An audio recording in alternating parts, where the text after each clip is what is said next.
Jeff, I know you got a hit list of things to run through quickly, but first, what do you make of these Dow changes? Exxon out after really 92 years being in the index in some form or fashion. Salesforce, Honeywell, and Amgen are in. Well, it is kind of hard to get your arms around the fact that it's the year you graduated, right? Sully, 1928. When you see Salesforce come in for ExxonMobil, that's a big deal. And you really have to get your arms around the fact that that's a cloud technology company coming in. But you really highlighted the fact that once you saw Apple do that stock split and diminish that technology exposure in the Dow Jones, they needed a substitute. So big shakeup. I think that means a lot. But think about it. United Health Group. UNH, that's the largest price-weighted holding of the Dow Jones. So this accurate representation of the U.S. economy, the Dow Jones, what it is, I don't know. We'll have to see how that shakes out next week. But right now, the market, Sully, when we talk about the all-time highs, the market is in overdrive. We are 58% higher from the March 23rd low in the S&P 500. Almost kissed 3450 overnight. So this type of action, this is momentum. You are seeing a lot of folks chasing performance here. Yeah, maybe we'll call this the Bachman-Turner overdrive market, because I'm going to ask you, have we seen nothing yet? Have we seen nothing yet? Is this the high, or do you think there are more to come?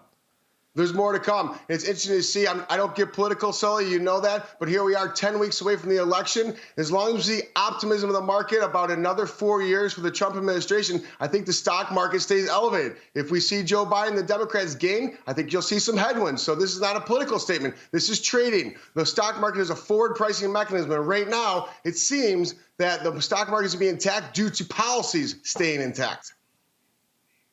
Yeah, but as we had a guest on yesterday, again, staying out of politics necessarily, but planning for what's coming, Jeff, is that there's some real fear about a contested election. Both sides are already kind of using the rhetoric saying that whatever the outcome, it may have been tainted. Is there a way to put on some protection? If you're an investor, you want to own equities, you believe the market will continue to go up, but you're nervous.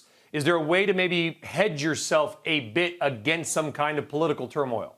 Absolutely. If you have the ability to trade options, this is a beautiful opportunity to put on some covered calls. We also have a lot of risk reversals for some of our family office clients. That's actually buying a downside put, but you're financing that purchase by selling a call. So a little sophisticated, but nonetheless, it can be easily obtained to put on some protection. But despite the fact that we have a political election in 10 weeks, I think the overarching theme, Sully, is the Fed. I know we're not going to be in Jackson Hole this week, but the Fed continues to articulate its message that it will be here in unlimited capacity and perpetuity. And that's the overarching theme, as now the S&P 500, as well as the NASDAQ 100, has become a safe haven. Global assets continue to get attracted to U.S. equities. That's the bottom line.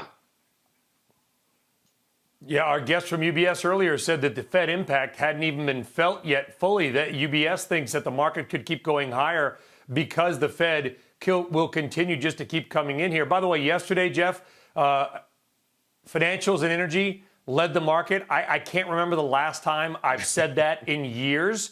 Do you think they will continue to do well? In other words, is there a little value there? Very quickly. Well, energy, dead cat bounce. We talked about buying IEZ quite some time ago. When you see oil, the worst sector still year to date, I think there is some more room to run. Financials, we stay adverse and we're staying away from financials at the current moment, Sully.